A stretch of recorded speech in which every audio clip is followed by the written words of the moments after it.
you want to know how this building came to pass. I do.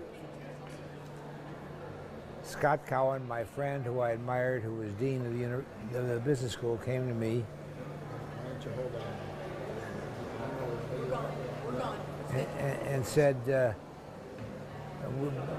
Case needs a new business school building, and we have an interesting site for it, and I've got some plans for it, and it's $25 million, and it should be called the Peter Lewis Building. I said, let me think about it, and came back to him and said, I'll give you 60%. You raise the other 40. Which he proceeded to do. He came back to me and said, I'd like to have Frank Gehry be the architect. What do you think? I said, I'm inclined to, I love Frank. I'd love to have a piece of his done here, but I'm inclined to recommend against it because he's going to be more expensive than other architects. He will be better, but he'll be more expensive. And I don't want to be part of it. I don't want to be part of it. You make the selection. So he did whatever he did, and he comes back. He says, I still want Frank. I said, so go hire him. I don't want to be involved. So we hired Frank, and things started happening. The program began to expand. Frank's imagination began to stimulate Scott. Scott was getting delusions of grandeur. So now the program goes to 40 million, and I agree to give another 60%. And then it's going over that, and I said, okay, I will give some more, and that's how it got up there, but it wound up being over 60 million. And that's how it came to be. And Frank designed it. I had nothing to do with the design. I had nothing to do with the commission. Scott managed it all. In the middle of it, Scott quits. So he goes to be president of Tulane. And so it was a shame. That's when I came to my ultimatum about Cleveland. In the process of this, because I work for a living. I didn't give money away for a living. I started with Scott's gone. I'm interacting now with members of the board. And I'm like, holy Christ, these guys don't know. Oh my God, they don't pay attention. They don't know what's going on. They don't care about the money. Excuse me, I did drop something. Just the water bottle. Oh. And I realized there is a high level of incompetence going on here, which is one of the reasons it got to be 60 million. And that's when I said to the community, I don't know what order this was. This is when I said to the community, until Case changes his board, I'm not going to give another dime to anybody in this community. And they did make some changes. So I had some effect. And the challenge with regard to University Circle, I don't know, I commissioned a study. And I commissioned a number of studies. Cleveland loves studies. So I commissioned a study about University Circle, and I realized, I believe, and this connects the building and all this,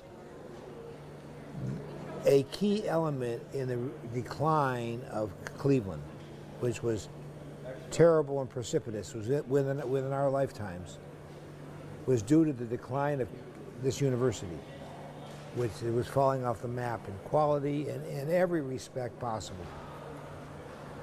And the reason that's attributable to the board. And they brought in this series of presidents, which was like a comedy routine, and rotating deans of the business. I mean, it was absurd. But the reason Cleveland needs a business school is Cleveland wants first of all, the university needs to have a good business school. And Scott had them well on the way. It was a good start. And for Progressive to have a great business school in town would be wonderful. We're still a long way from great. But my motivation was to save the city, basically, because I think saving the university is a condition preceding to saving the city. I still believe that. I think that's the energy for this development came from the university, and well, it should have. I mean, having those facilities out there will improve the quality of the student body overnight. They can go get a drink and go to a movie. So that covers that, I think. Okay. Do you think it's being implemented? The impact that you hoped would happen? Well, the answer is never fast enough and never enough. But when I came here, I think Lara arranged a lunch. I come and I have lunch over there in the whatever in the Ari's building, and I see what's going on here, and I listen to, I recall my words, and I said, this is what I said. This is it. I mean, they couldn't do it. I couldn't think of it, do it any better. It looks like it's going to be great. That's when I made the commitment to the Institute of Art, because I owed them. They finally did it. We have the institutions. That's one reason for them even to catch up on your vision, because they weren't here. Yeah. So that's, but Chris Rodain has been the visionary about what's going on in this world for sure, and comes out of city planning. I don't know where it comes out. I think it comes out of need, commercial opportunity, basically. I think Ari Marin is a very creative young guy. That's where I think it comes from. So, as things happen, by the way, Jim renovated the Schweinberg on Magnolia for Montessori, and that is a crown piece from the last period. Okay, so you grew up here, and we're all part of the DNA of University Circle. If we grew up in Cleveland, we lived somewhere around, we used the facilities, whatever we used, the skating, the art museum, the whatever. The Elysium. Yes, Elysium. But please track your family history and maybe some memories that you have that were special as you were growing up.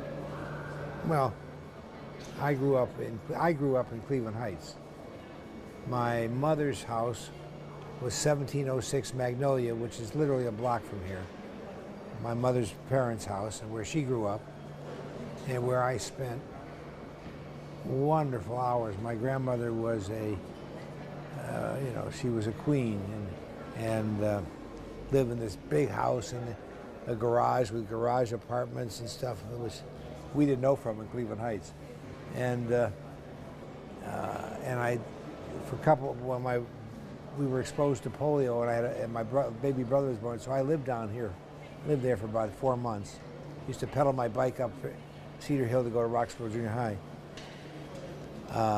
So that's, and I went to, Adam played football here. I've been over to my son, and yeah, I'm a Clevelander whether I want to be or not. Do you have any photographs of that house? It is not here now? No, it's gone. Yeah, I do, actually. If I could have one, that'd be great. Okay. The other activities, the jazz bar, The what? the jazz bars, Oh, down on 105th and Euclid, and that whole the area. town casino. Oh yeah, I used to go there all the time. Saw Lionel Hampton parade right out on the street. Tasty I shop. was probably 16 years old, 17 years old. Tasty shop. Go there after Florence Shapiro's dancing class. Don't we- Right around the corner. Right, that's right. to 105th Street Market? The what? My mother Oh yeah, 105th Street I Market? can still smell. We used to go in Coventry. I could smell the chickens before they got chopped up. So, are there any special moments in the environment? No, but I gotta say that my time at my grandmother's house was always special because for me it was an unbelievable mansion. It was she was lived very well, and that's my big memory. And what was Magnolia like then? Was this near the music school temple? It's right here at Ford Drive. Right at Ford Drive. On the other side of Magnolia. That they cut through. Yeah. Tell us more about what was so special about that. What was the place? There was an alley that went up the left. There was a vacant lot on the corner, and then there was an alley next to the vacant lot, and then 1706 Magnolia. And it was mysterious to go up the alley. And there's, I think, one or two other houses up the block, and then this garage where it smelled like coal, because that's how they heated it. But they had 3 or 4 bedrooms, and we had chauffeurs lived in there, and they had fancy cars, and it was just, it was almost created aspiration. Right. Well, that's described in a memoir of Brooke, who built the music school center. Those are wonderful memories, and it was beautiful. It was a beautiful street. Oh, yeah. Well, that's the point. Yeah. It Oh, was it's, a clean street. yeah. Right at the edge of the university at that time. Right. So, the question I would ask you, and you might not want this on tape, the university has built a lot of buildings. Uh-huh. This is beyond this one. And, you know, one could talk about them, but not in terms that define quality. Okay. Put it that way. How do you get at the legacy of quality? Because we have more buildings to go. We're going to renovate the temple. They're going to build the medical school. This is the university now. They're going to build the student center. And already we have buildings on campus that are, we would say, are questionable in quality. Okay. Architecture. So what's the question? The question is, how do you build in the legacy of quality? Which you started. That is an institutional. That's got to be an institutional aspiration, and I don't think it has been here. It may not be here now. I think quantity is probably still more important to the university today than quality, but I think that's no one creates it. If the institution doesn't have that as a central tenet, you got to give to another institution. Donors don't cause that. Well, you can think of institutions, universities that do that, like Yale or whatever. Those campuses are like Wellesley. It's a gorgeous campus. It's an Olmsted campus. It's a, you know what I mean? Yeah. So I'm asking how we can help build that into the future. You got to have a president who cares about it, which most lawyers don't care about that, and most great administrators and most great university presidents don't care about it either. You got to have a board that cares about it. You got to be prepared to spend money to do it, and you got to mean it. And you got to mean it over generations. You know, one of my great inspirations for progressive was my college experience, because what I learned there was a reverence for excellence and a new standard for excellence, both. Those are very Yeah. good. But there aren't a lot of places that can teach it in the same way.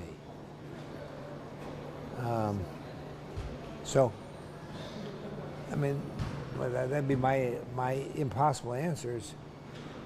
You got to sell a lot of people over a long period of time, and they got to sell them over and over and over again.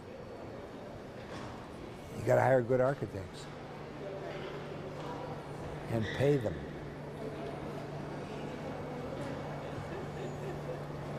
So, anyone have any other questions? Well, this is great. I know. It's been fun to eavesdrop here. Yeah, Fascinating. right. I do think those two codes about quality are very important as we go into the future. Well, What's your hope? I mean, now, you know, you started the vision for Uptown. What's your next, what do you see as the next phase or the next opportunity for the city? Or the listen, university? I'm almost as old. I'm almost as old as Nina and Jim. Almost.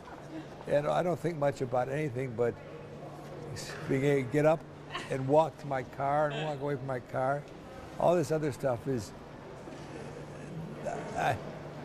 I hope the best, and it feels good. It's on the right. It feels like we stopped going down and have started going up. And where we go depends. I also have to say that I think this guy Jackson is one hell of a good mayor. No one ever hears from him. No one ever sees him. He's in the background. I only met him once briefly in his office, which he keeps dark. But so much is getting done. I can't get done without him facilitating. And I like him, but he doesn't seem to want any credit. He wants to get things done. Do you see any other visionaries?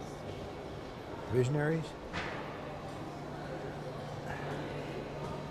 The culture of Cleveland, until I left, and I really sort of left 12 years ago. From my point of view, the culture of Cleveland is, maybe not to the same extent, waspish, conservative, anti-everything, definitely anti-change, definitely anti-Jews, and definitely anti-mavericks, definitely anti-creativity. And it was institutionalized because the original guys, who were probably wild party boys, the guys who put these businesses together, must have had a ball in the early 19th century, late 19th century. But the lawyers took over. And lawyers are paid never to make a mistake. Well, people were paid never to make a mistake. In Satula, I mean, you don't do much if you're not going to avoid making mistakes. And that's running this town. Whether it's changed a lot, I'm not sure. The energy has to come from the institutions of higher education. Case and Cleveland State are essential to the well-being of this town and the future of this town. I really believe that.